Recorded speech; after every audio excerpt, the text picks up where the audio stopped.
Chronicle Network. What's good, everybody? Remember me? Glad to see that you all have made it here. WOTA Wednesday starting back up. It is starting back up. This is the first official WOTA Wednesday presented by the Chronicle Network. And we're going to start this one off with a review. A review of a show that I think, well, may surprise you. Unless you've already seen that thumbnail, then you know what this is about and why am I waffling and just, you know what? Play my music, baby.360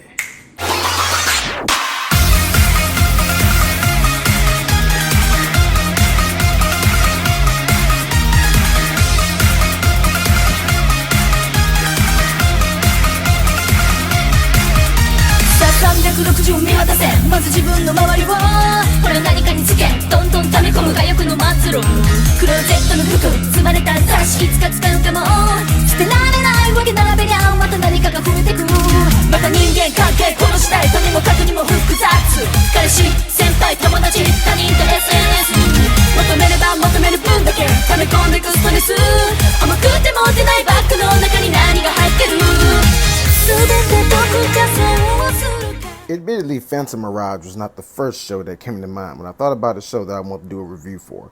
But after watching it and just seeing everything that it had in store for it, this is definitely a show that deserves a review because I feel like a lot of people are going to overlook it. So bear with me and please just sit through this very lengthy review while I explain just why you should give Phantomirage a chance. So if you would just allow me a moment of your time, I will break down all the things that make Phantomirage a great show worth watching. Starting off with the story, then going into the characters, and then just going into just that one thing that it has that just makes it worth watching. So sit back, grab you some popcorn, no pun intended, you'll understand that a little later on in this video, and enjoy as we talk about the awesomeness that is Phantomirage. Now is the time to click off the video if you don't want to be spoiled, because we're going into the story. The story, for the most part, is separated into 4 parts, I feel. There's what I like to call the introduction part. Then there is the summer part, the Sarai arc, and then the redemption arcs. So the story begins when Kokomi meets Kumachi, who literally falls from the sky and bunks her on the head. And through just a haphazard series of events, she ends up being a phantom and meeting Fundy, who is played by a very familiar face. I mean, his name even kind of rhymes. Look at him. You know who this is. I don't have to get into this. If you're an Exile fan, you know. And her mission as a phantom is to steal back. It's kind of like the Desires in the Persona games in a sense. She has to steal the people's jewels back when they get reverse arrest by the reverse police. Needless to say, the main villains are these reverse police. They are headed by Officer Gyane, which is played by the lovely Nicole Ishida, who does an awesome job, and she's nice to look at while watching the show. Just saying. You also have Abe Kobe, who's a bit of a bodybuilder and a bit of a weirdo, but I like him. And then you have Abe Kobe, who's actually played by P, which is easy to miss the fact that that it's not a woman playing them. Very, very, very great acting going on their end. The reverse police job is to, of course, find popular or famous people and reverse arrest them, which literally puts a lock around their heart and make them turn on the thing that they're famous for. For example, if there's a person who loves music, well, music now annoys them. If there's an actor, well, acting now annoys them. And if there's a chef, then cooking now annoys them, and so on and so forth. And they become a horror plant. Now, the way that the Phantomy undo this is, of course, through lovely dancing and singing, and sometimes even goofy dancing well, not singing, but goofy dancing, and they will reverse them, and they will like use their staffs, and it undoes the lock on their heart. But what's to be noticed is that they don't throw a single punch at any point. Oh no, they have mastered the art of Talk no Jutsu better than Naruto ever did in this show. So that's the basic premise of the introduction arc. In the introduction arc, you have where all the Phantomirage first come together as a team. Of course, like I said, the first one is Kokomi. Her friend Saki becomes a huge fan. She's like the cool, hip happening one in the group and makes a YouTube page and everything that's dedicated to the Phantomirage. And She has a habit of running headlong into trouble because she's always trying to follow these trends. But running headlong into trouble is how she ends up becoming Phantom Spade, because she runs headlong into trouble and bam, there she goes. She gets her own watch that turns into a Phantom. And then later we meet the kind of tomboyish one in the group, as indicated by the horrible, horrible wig that I love for some reason. And she's Yotsuba, who becomes Phantom Clover. So for a good chunk, we have just these three Phantom taking over the whole series and just fighting the horror plants and with the reverse police. And then it's revealed that there is a fourth Phantom who, for some reason, has a Phantom dial instead of a watch like the rest of them. We'll get into that a little bit later when I go more into character analysis, but that is Sarah. Sarah eventually ends up joining the team, but at first she felt like they're not worthy of the Phantom name because she's the daughter of a famous phantom thief, which they never really got into that. I get they're the Phantom and they're stealing the jewels that are their desires back for the people, but her father was just an actual phantom thief, and they never really elaborate on that, and it's just kind of funny to me. Now, this is when we move into the second part of the story, because at this point, it's become, the horror plan of the day. They even break the fourth wall and say it sometimes when they make them like, this is the horror plan of today. And so it becomes kind of like that, where it's a little bit repetitive for like a couple episodes until something happens, where there's this summer arc, where there's literally a new member added to the reverse police, who is Summer. The best way to describe Summer, she's like the cool granny. It's a shame she's the villain, because she's like somebody's cool granny and you want her to stick around, but she's just there for like just this summer series of episodes. Thus her name being Summer. Now, what's funny about this is that with Summer is when we finally realize why they're actually reverse arresting people in the first place, because they're collecting this mysterious energy that looks like a juice for some reason.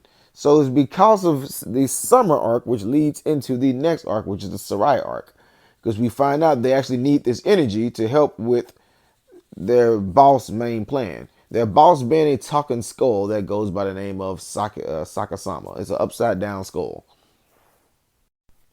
So after her respective arc, Summer says adios, never to be seen again. No, literally, we never see her again.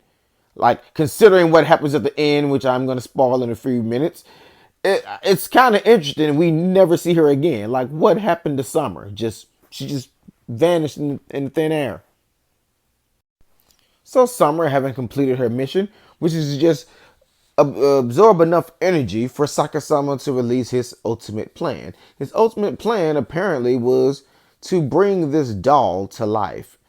And the doll just looks like this normal cutesy child who wouldn't hurt a fly, but she instead goes on to be one of the most broken characters in fiction, who's limited only by the fact that she has a childlike mind. But literally anything Sarai wants to do, it's implied she could have done anything she wanted to do, but she's just limited by her own childlike mind.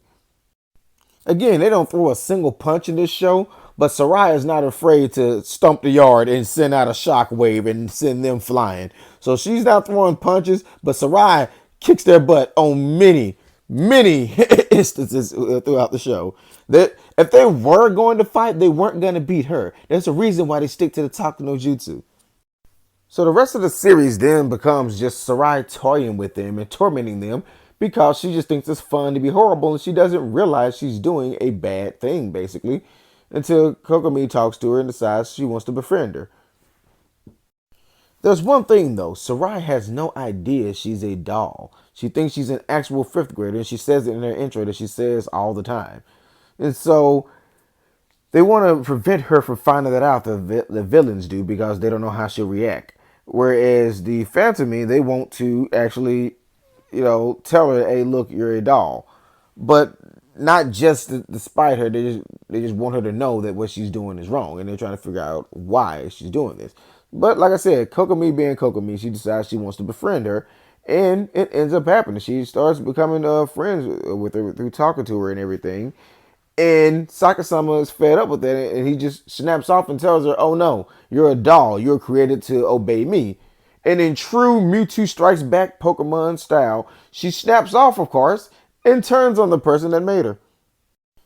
Having come to grips with the fact that she was a doll in the beginning, she becomes Dark Sarai and basically just starts a whole army of stuffed animals and other action figures to fight alongside her, and even manages to steal all of the Phantomy's pendants, which powered her up to then use this little rice cooker thing that made this giant tentacle tree branch thing that was gonna take over the whole world. Like she took their pendants with ease, which made them have to go back to their base, talk to Fandy, meet his brother Fanguru, who then gave them the Phantomy time, which unlocked Kokomi to get a new style similar to like what happens in Sailor Moon Super S.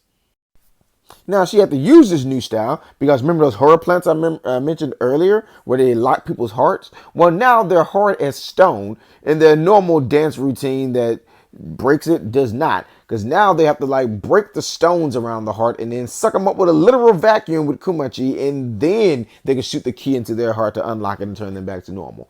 But this only can be achieved after they use the Phantomy time, and literally the power of friendship powers it up to where Kokomi gets this new form, and she can break the hearts. But of course, they can't do that at one point, because when they first introduced the hardened stone horror plants, this is after Sarai took their pendants, so they were not really able to do anything, which is what forced them to have to get that new form with Kokomi in the first place. So Sarai was so broken, they literally had to get a new form just to battle her.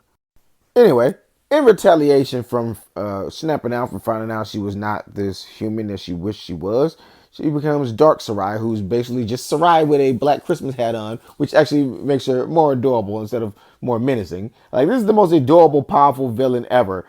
Okay, well, yeah, villain. She's like Kirby level of adorable, but a villain.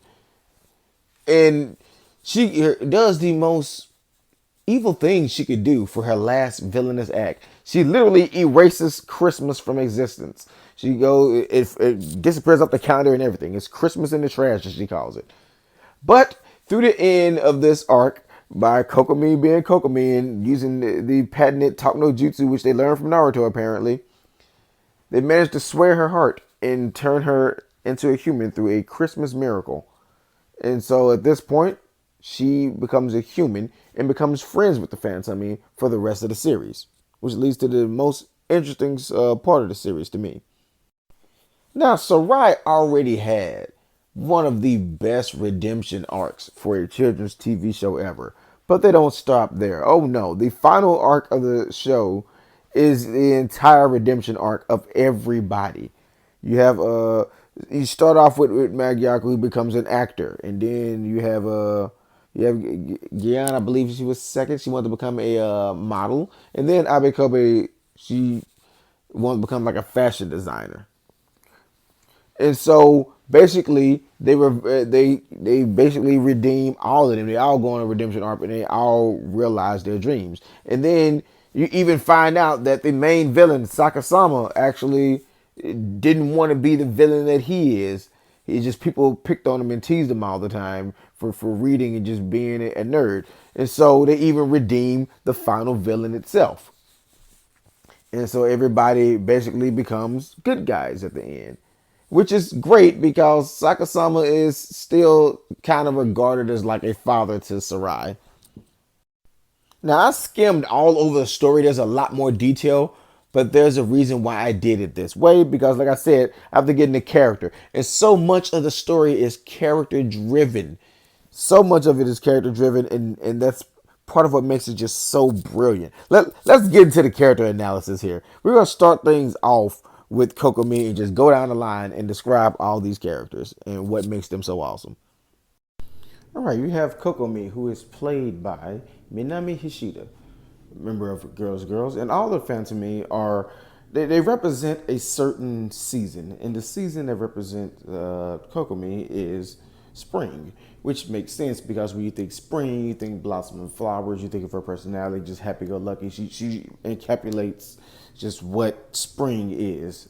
She's like the happy, bubbly one all the time. And then also you think of spring, you think of love. And I think the emotion that best fits with Kokomi is love, which makes sense because she's Phantom Heart. And I think that's pretty cool the way they do that.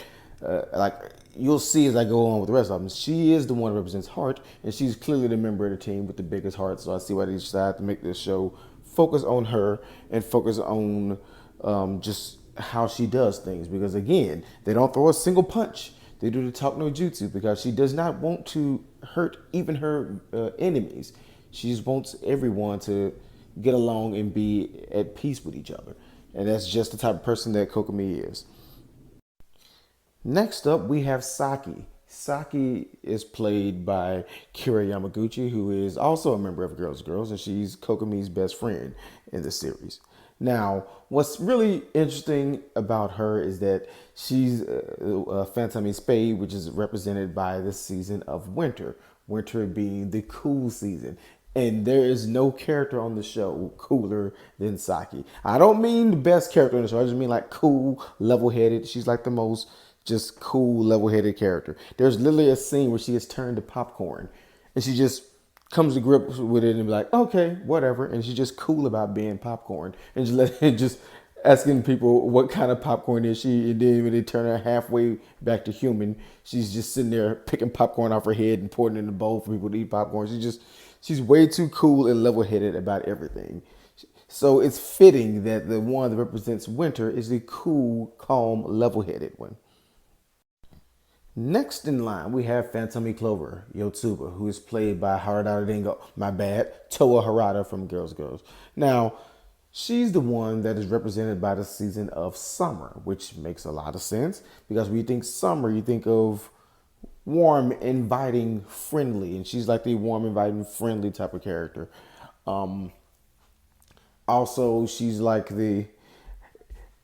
I would argue she's the hothead in the group, just a little bit. Like she will. There's a couple episodes where she's like off to her, just on her own, and takes out a horror plant by herself. So she is not as apparent as something like say Ninja Turtles, but I feel like she's like the hot-headed one in the group, and it makes sense because she's Summer, and at the same time she's the warm, inviting one. So it's really interesting how they have these motifs that may have flew over people's head and they didn't notice about all the Phantoms. And last but not least with the Phantoms, we have Seira, who is played by Ran Ishii, another member of Girls². Now, what I like about her is both of her things that are the theme with her Phantom come into play. One, she's represented by fall. Fall being ever changing. You see the leaves on the ground and everything when she does her transformation and falling, like, and she's like the most ever changing one of them. Like she changes, and I feel like has the most character development amongst the main characters. Well, amongst the Phantomi anyway. And then she's also represented by diamonds. What do we know about diamond? She's Phantomi Diamond. What do we know about diamonds? Well, diamonds stand out. You kind of can't just look and not notice a diamond. And so what do? They give her a Phantomi dial. So everyone else has a watch. She has something that's different that makes her stand out like a diamond. So I think, again, it's one of those things that may have flew over people's head, but I don't think that was done by mistake. I think they purposely planned that out with her character. Like, she's the diamond, so we need her to stand out. Let's give her a different transformation thing than anybody else. And let's also make her be fall. So these are the type of things they do with the characters that is just really, really amazing and really makes the show stand out. And these are just the 4 main characters. Oh no, we still have to talk about the rest of the cast. So let's continue. So the next character is Fundy. Oh, my bad. Wrong picture. There we go. That's Fundy. And well, his character is pretty interesting because the thing about him is that he comes off as like the weird uncle. He's like the boss of the whole Phantom, and he comes off as like the cool yet weird, goofy uncle type because he seems like, he still seems like an adult, but he has like a lot of immature things about him and his personality and everything. Yet at the same time, he shows his more mature side when he has to do things to help the Phantomy out. Like when he told them, when he contacted his brother Fanguru to get the Phantomy time for them, when he created the new weapon for them that it was like the Phantomy perfumes. Like he always finds a way to have exactly what they need when they need it. Though you can tell throughout the whole series, he doesn't really know what he's doing. It's like he has an idea of what works, but he doesn't really know the exact outcome of some of the things that he chooses to do. So he just wings it a bit. But that's part of what makes him such a cool character, and what makes him seem like a weird uncle type, because he's like, oh no, I knew that all along. Like, no, you didn't know that. You just taking credit for it because it happened to line up just right. Though with that being said, it's easy to believe that Fundy is just a bumbling, immature goofball. When, again, sometimes he does have really well thought out plans. The whole thing with Jury, the fact that he did tell them about the original Phantomy Amigo. It is like a lot of things in the show that happens where you know it wasn't just him lucking up on it. It was he actually thought things out all the way through. Those times may be few and far between, but it shows that Fundy is quite a strategist and quite a bit of a mastermind when he needs to be. Next up, we got Kumachi, which is a fairy bear creature that I'm not quite sure if it's a boy or a girl, and I think it's still up for debate. Like, no one really knows. For the sake of argument, we're just going to say it's genderless like Knights on the Knights games. But Kumachi, this mascot, he is probably one of the most important people on the show, and a lot of people will write him off as just being some goofy mascot side character. But if you watch the show and you really think about it, he's the one pulling all the heavy weight. Every time they unlock anybody's heart and you get the jewel, he's the one who catches the jewel and brings it back to Fundy. And at the same time, he's usually the one that's flying towards them and unlocking, especially when they have to do the upgrade.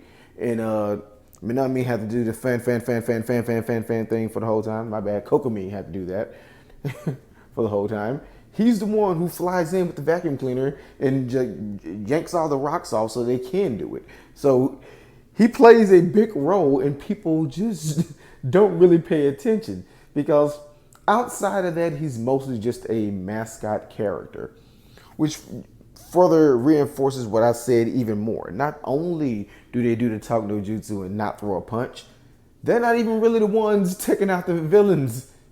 Kumachi is. It is Kumachi the whole time.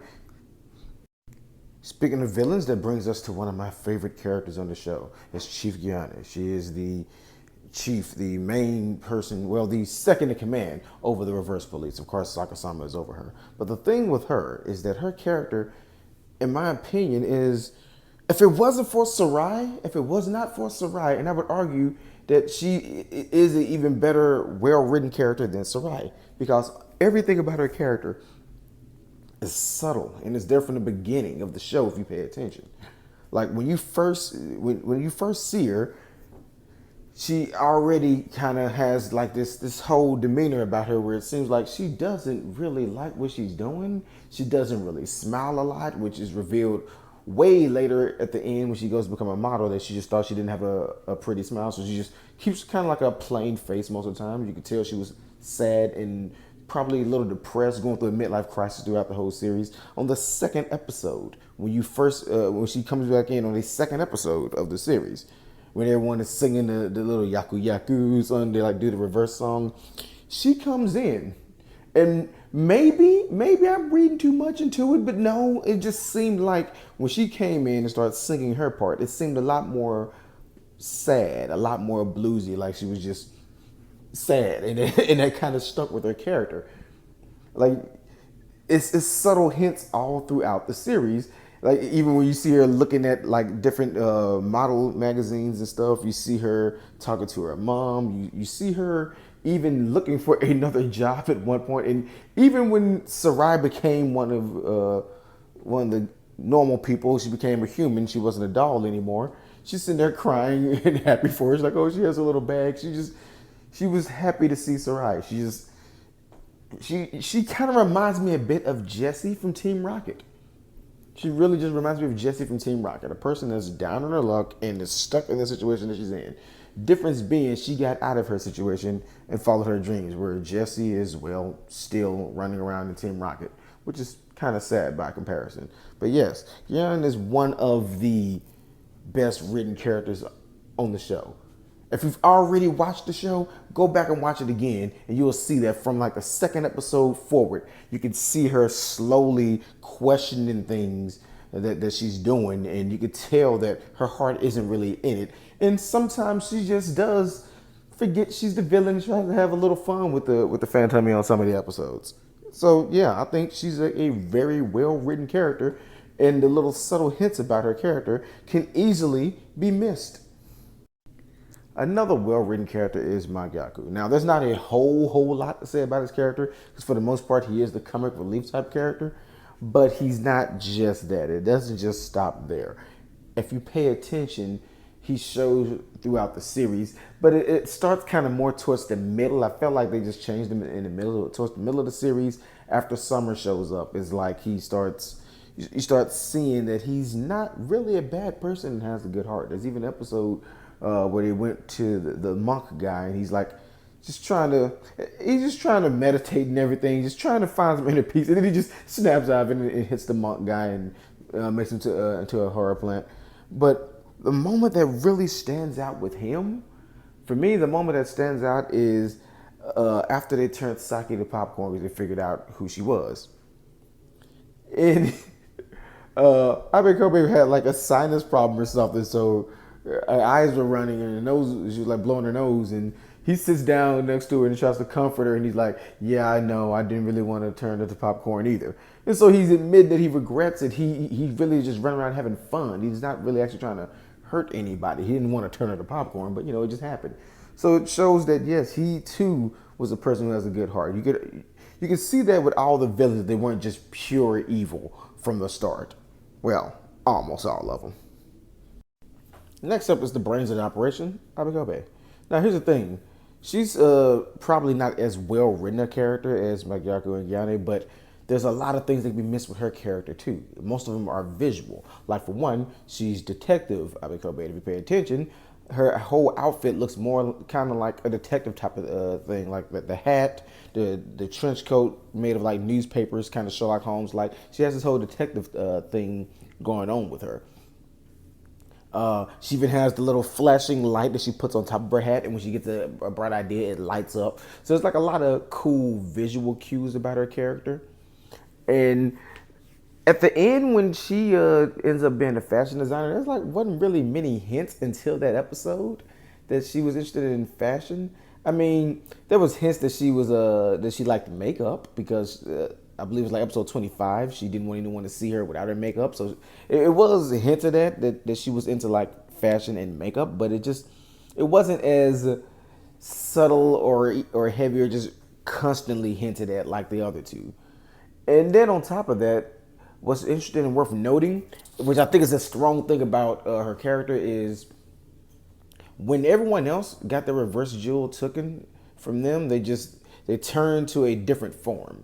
Like you had Yana, who had her hair down and she looked different, and she was the model. You had Magyaku, who had his hair done. He was like in a business suit.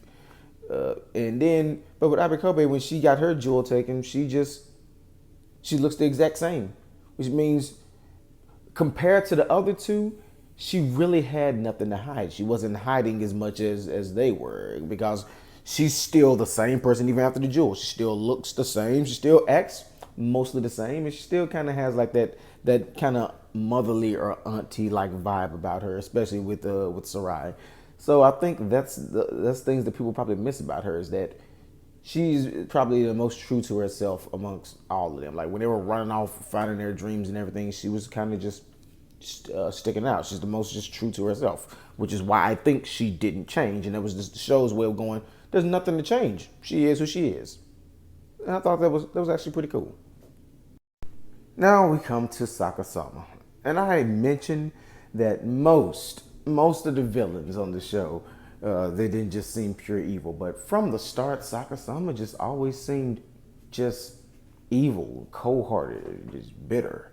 Like there was no hint whatsoever that he had a single nice strand in his body. Like even when everyone was trying to be all nice and everything to Sarai, and so she does not find out she's a doll, he was always just come off as just kind of just harsh and just manipulating her. Like, hey, do what I said because I'm daddy and I made you, so do what I said.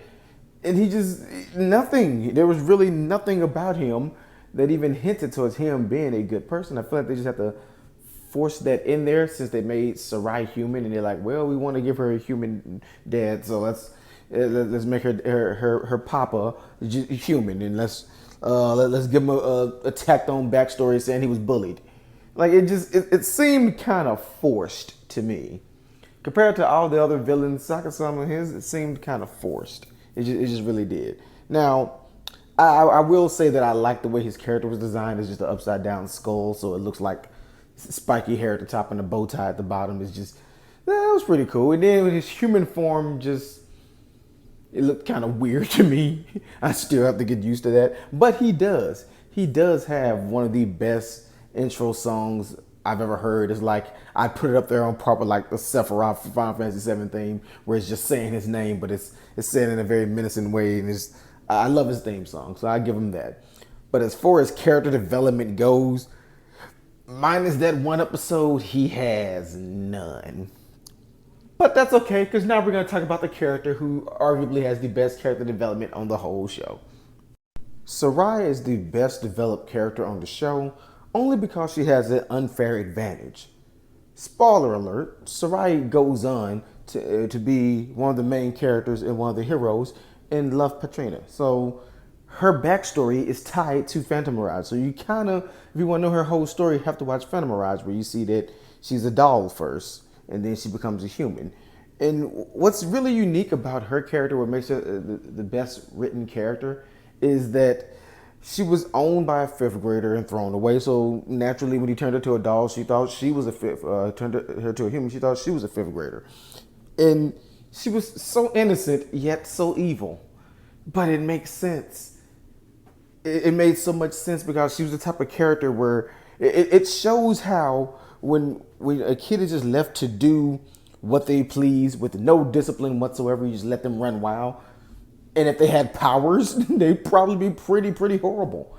I mean, a kid with zero guidance is gonna be wild, and Sarai was the wild child, and she didn't even realize what she was doing was wrong until Kokomi said something to her, and that's what makes her character so great, because even though she was doing these horrible things, because again, her character is so childlike. It is like, oh, I just want to make Papa happy. He wants me to do horrible things, so I'm going to do horrible things. Oh, the reverse police want to do horrible things as well, so I'm going to do horrible things. But if you notice during the scenes where they're in the reverse police base and they're just whatever they do in that place where everything is upside down, they're just standing around or whatever they do in there.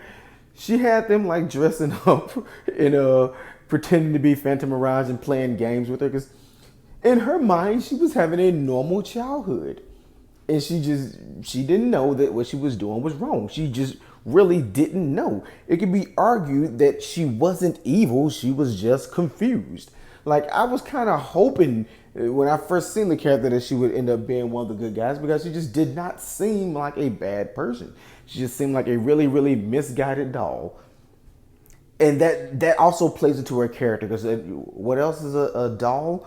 You think of like a puppet, and she was literally Sakasama's puppet.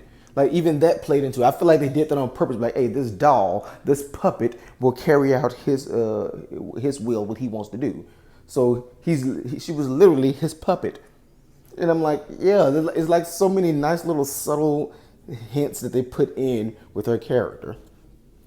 But I could tell what was going on by the time she started becoming a Phantomy fan herself. You know, her character started to be humanized a little bit more. You could just tell, you'd be like, hey, this girl does not want to do this. She was asking why she doesn't go to school, why she doesn't have friends. Like, and it makes sense, because the girl that owned her before, which you meet later in the show, was that kind of person. So she kind of developed that personality from the girl Erica that owned her when she was a doll. So it's like, naturally, she still would have like these natural things that a kid would want to experience. But again, she was left to run wild. And as soon as there was just somebody that opposed her, which was the Phantomirage, basically saying, hey, cut that out, that's bad, don't do that, she then started to kind of question things. And that allowed her to actually become human, because when she started questioning things, when she started realizing, hey, I do want friends, I do like the Phantom, and she turned into human. And then her whole character, you can see that for the most part, she's still kind of the same character. She's just this happy-go-lucky, fun-loving girl who just, now she knows that what she did was bad, and you can tell she feels bad about it. She even kept a little journal showing everything that happened. And while I have not watched Love Katrina just yet as of the recording of this, I want to see if they play that into her character on there. And I also think that it's kind of funny that she did not become a Phantom, but she did become one of the Love Katrina who looks like what? Police officers. And the reverse police are kind of like what? Police officers. So I kind of feel like she just has like she kind of has a thing for like cop type of people, because that's who she was around when she was one of the villains. So I think that's what makes her the best written character in the show, because while she was a villain, at the same time you could be mad at her, and at the same time you'd be like, well, she don't know any better, she's just a baby.